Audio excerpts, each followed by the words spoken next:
Welcome to biblical పరివర్తన. Once again welcome to daily devotions. దేవుని ప్రేమ ఇదిగో. జూలై 30వ తారీఖు చెందినటువంటి వాక్య భాగం ఇర్మియా 26. ఇక్కడ ఇర్మియా హింసింపబడుతున్నటువంటి రీతిగా చిత్రీకరించబడింది ఈ అధ్యాయంలో. అంతేకాదు ఉరియా, మీకా వాళ్ళు కూడా హింసించబడ్డారు. ఆ విధంగా క్రైస్తవులు కూడా హింసింపబడతారు. మరి యేసుక్రీస్తు చెప్పినటువంటి రీతిగా కొండ మీద ప్రసంగంలో ధన్యతలలో భాగంగా మరి చివరి మాటలు మత్తయి సువార్త 5:11, 11, 12 వచనాల్లో చెప్పినటువంటి రీతిగా ఆ యొక్క మాటల్ని మాటలపై మనం ధ్యానించాలి. ఎవరైతే హింసింపబడుతున్నారో వాళ్ళు ధన్యులుగా ఎంచబడతారు. ప్రార్థన చేసుకుందాం. May the words of my mouth and the meditation of our hearts be acceptable in thy sight, our rock and redeemer. Amen. భయభక్తి గల వారు బైబిల్ని చదివేటప్పుడు బైబిలు రచయితలు వాళ్ళు విశ్వాస వీరులుగా మనం తలస్తాం. కాబట్టి కొన్నిసార్లు ఈ రచయితలు వారి కాలంలో తృణీకరించబడ్డారని, విదేశీయులుగా ఎంచబడ్డారని, చిన్న చూపుతో చూడబడ్డారని వాటిని మనం ఆ విషయాల్ని మర్చిపోతాం. వాస్తవానికి లేఖన గ్రంథాల రచయితలు కొంతమంది ధనికులయ్యారు, లేక ప్రసిద్ధులయ్యారు, లేక రెండింటిని సంపాదించుకున్నారు. మరి ఆ మాట చెప్పుకున్నప్పుడు సొలొమోను గుర్తుకొస్తాడు కదా. కొందరైతే వారి జీవితాల్లో ఒకప్పుడు శక్తివంతంగా ఉన్నారు, అసాధారణమైన కష్టాలకు గురయ్యారు. మరి కొన్నిసార్లు వాళ్ళే కపటంగా ప్రవర్తిస్తారు. అప్పుడు ఎవరిని గుర్తు చేసుకుంటాం? మనం దావీదుని గుర్తు చేసుకుంటాం. కానీ చాలామంది ప్రవక్తలు అసహ్యానికి గురయ్యారు. ప్రజలు చెదరగొట్టుకుంటారు కదా వాళ్ళంటే. మరి కొందరు తమ ప్రాణాలను కోల్పోతారు. ప్రభు అయిన యేసు క్రీస్తు చెప్పినటువంటి రీతిగా నా నిమిత్తము, ఇక్కడ మత్తయి సువార్త 5:11, 12 అని చెప్పాను కదా, దాన్ని మనం చదివేటట్లయితే నా నిమిత్తం జనులు మిమ్మును నిందించి హింసించి మీ మీద అబద్ధముగా చెడ్డ మాటలెల్లా పలుకునప్పుడు మీరు ధన్యులు, సంతోషించి ఆనందించుడి, పరలోకమందు మీ ఫలము అధికమగును. ఈలాగున మీకు పూర్వమందుండిన ప్రవక్తలను హింసించిరి. అలాగున మీకు జరిగింది. పూర్వమందుండిన ప్రవక్తలను వాడు హింసించినట్లుగా మీకు జరిగింది అని మరి యేసుక్రీస్తు చెబుతున్నాడు. కానీ ఇక్కడ ఒక విషయం గమనించాల్సింది ఏంటంటే, నా నిమిత్తము జనులు హింసించినప్పుడు, ఒకసారి మన బాధ్యతలో మనం కోల్పోయినప్పుడు మనం హింసింపబడతాం. మన గర్వాన్ని బట్టి, అహంకారాన్ని బట్టి కొన్నిసార్లు మనం హింసింపబడుతున్నాం. మరి ప్రేమ లేకుండా చెప్పిన దాన్ని బట్టి మనం హింసింపబడుతున్నాం. మరి కేవలం సోషల్ వర్క్ చేసి దాన్ని బట్టి హింసింపబడుతుంటే అప్పుడు కూడాను మనం హింసింపబడచ్చు. కానీ యేసుక్రీస్తు ఇక్కడ ఏం చెప్తున్నాడంటే, నా నిమిత్తం, ఆ నిమిత్తము మరి ఆ ఉద్దేశంతో ఆయనకు సేవ చేసినప్పుడు ఆయన నిమిత్తము హింసింపబడినట్టుగా గుర్తుంచుకోవాలి.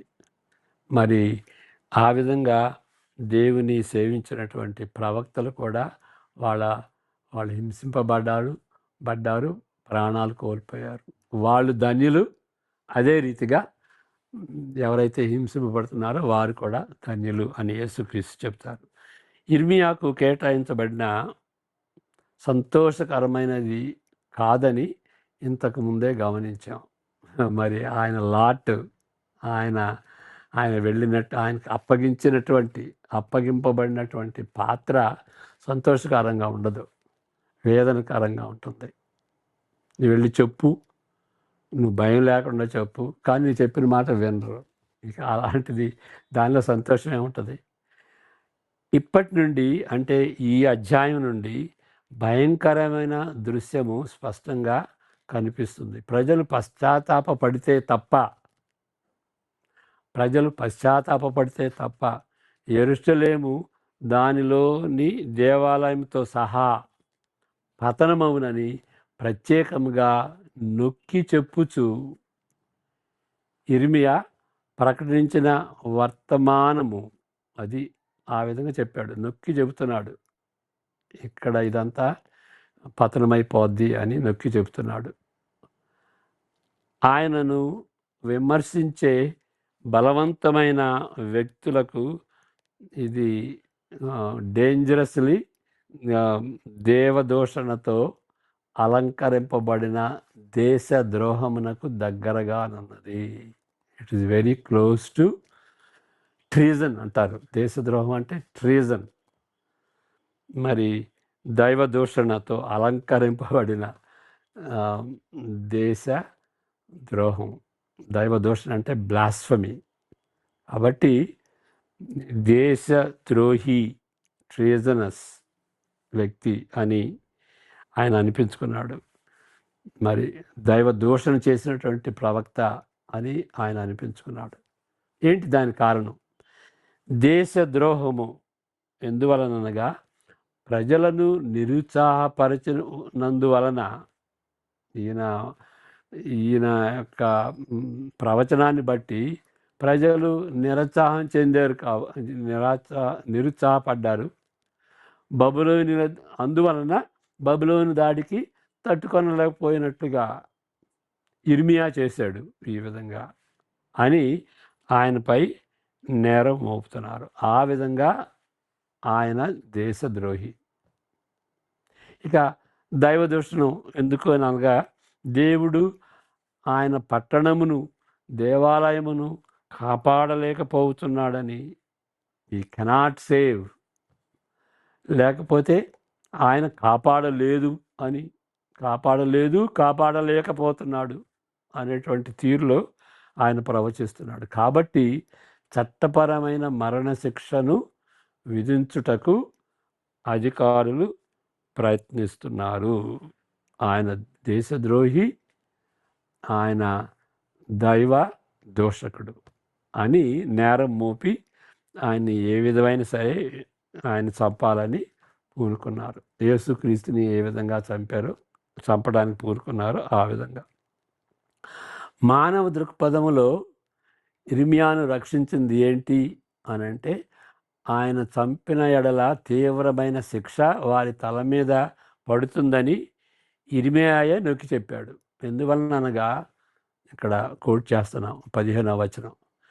మీరు చెవులారా ఈ మాటలన్నిటినీ చెప్పుటకు నిజముగా యెహోవా మీ యొద్దకు నన్ను పంపి ఉన్నాడు అని చెబుతున్నాడు. వారిలో కొంతమంది ఆయనను నమ్మి ప్రస్తుతానికి నిజమే, ఆయన చెప్పింది నిజమే, దాన్ని ఏమంటారంటే బెనిఫిట్ ఆఫ్ ద డౌట్ అని అంటారు. ఓకే, ఆయన చెప్పాడు, ఆయన నమ్ముదాం అని కొందరు అనుకున్నారు. మరికొందరు ఇంకా ఏమన్నారంటే మెఫీబోషెతు చెందిన మీకా, ఆ ప్రాంతానికి చెందినటువంటి మీకా, ఆయన బైబిల్లో ఉన్నటువంటి మీకా ఖండించి చెప్పిన ఇలాంటి మాటలను గుర్తు చేసుకున్నారు. ప్రవక్తల కాలక్రమమును బట్టి ఇర్మియాకు ముందు నిలబడిన వృద్ధులలో కొంతమంది మీకా మాటలను విని ఉండవచ్చును. ఆ కాలక్రమాన్ని చూస్తే అక్కడ ఉన్నటువంటి వృద్ధులు మీకా చెప్పినటువంటి మాటలను వినేటువంటి అవకాశం ఉన్నది. అందువలన అక్కడ ప్రజలు వారి మాటలు విన్నారు. ఇక ఆయనకి అప్పటికి ఉపశమనం దొరికింది. కానీ తన సహోదరుడైన షెమయా కుమారుడైన ఊరియాకు అది జరగలేదు. ఆయన చంపేసేశారు. ఈ వచనాల్లో 20 నుండి 23 వచనాల్లో నివేదించబడిన సమాచారం తప్ప ఆయన గురించి మనకేమీ తెలియదు. ఈ ఊరియా గురించి ఏమీ తెలియదు. నమ్మకంగా దేవుని మాటలను ప్రకటిస్తున్న ప్రవక్త యిర్మీయా ఒక్కడే కాదు, వీళ్ళు కూడా ఉన్నారు. ఊరియా ఉన్నాడు, మీకా ఉన్నాడు. యిర్మీయా వలె ఊరియాను చంపేదమని భయపెట్టినప్పుడు యిర్మీయా వలె కాక ఆయన ఐగుప్తునకు పారిపోయాడు. ఈయన చంపినా పర్లేదు అని యిర్మీయా అక్కడే ఉండిపోయాడు. ఈయన ఊరియా మాత్రం మరి ఐగుప్తునకు పారిపోయాడు. అప్పటి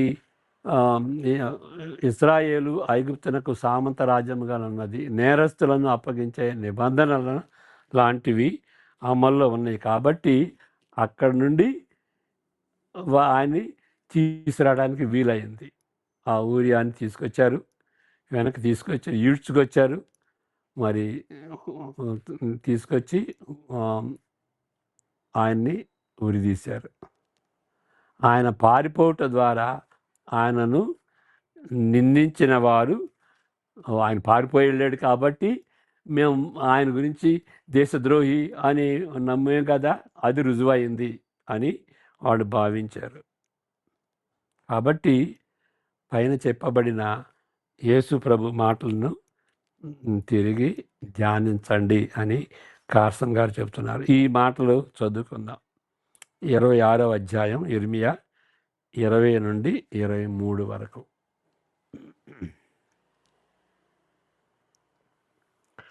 మరియు కిర్యత్యారీము వాడైన షెమయా కుమారుడగు ఊరియాను ఒకడు యెహోవా నామమును బట్టి ప్రవచించుచుండెను. అతడు యిర్మీయా చెప్పిన మాటల రీతిని ఈ పట్టణమునకు విరోధముగాను ఈ దేశమునకు విరోధముగాను ప్రవచించను. రాజైన యెహోయాకీమును అతని శూరులందరూ ప్రధానులందరూ అతని మాటలు వినిన మీదట రాజు అతని చంపజూచుచుండగా ఊరియా దాన్ని తెలుసుకొని భయపడి పారిపోయి ఐగుప్తు చేరెను. 23 వరకు. అప్పుడు రాజైన యెహోయాకీము అక్బోరు కుమారుడగు ఎల్నాతానును అతనితో కొందరిని ఐగుప్తునకు పంపాను. వారు ఐగుప్తులో నుండి ఊరియాను తీసుకొని వచ్చి రాజైన యెహోయాకీము వద్ద చేర్చగా ఇతడు ఖడ్గముతో అతని చంపి సామాన్య జనుల సమాధిలో అతని కళేబరమును వేయించెను. ఆ విధంగా జరిగింది. కాబట్టి మనం చివరికి ధ్యానించాల్సింది ఏంటంటే యేసుక్రీస్తు చెప్పినటువంటి మాటలను మనం జ్ఞాపకం చేసుకోవాలి. ఎలాగున ఏ విధంగా మీరు హింసింపబడతారో అలాగున పూర్వమందుండిన ప్రవక్తలు కూడా వాళ్ళు కూడా హింసించబడ్డారు అని యేసుక్రీస్తు చెప్పినటువంటి మాటలు మీకు జ్ఞాపకం చేసుకోవాలి. కాబట్టి ప్రతి దేశంలో కూడాను ఈ దినాల్లో క్రైస్తవుల్ని హింసిస్తుంటున్నారు.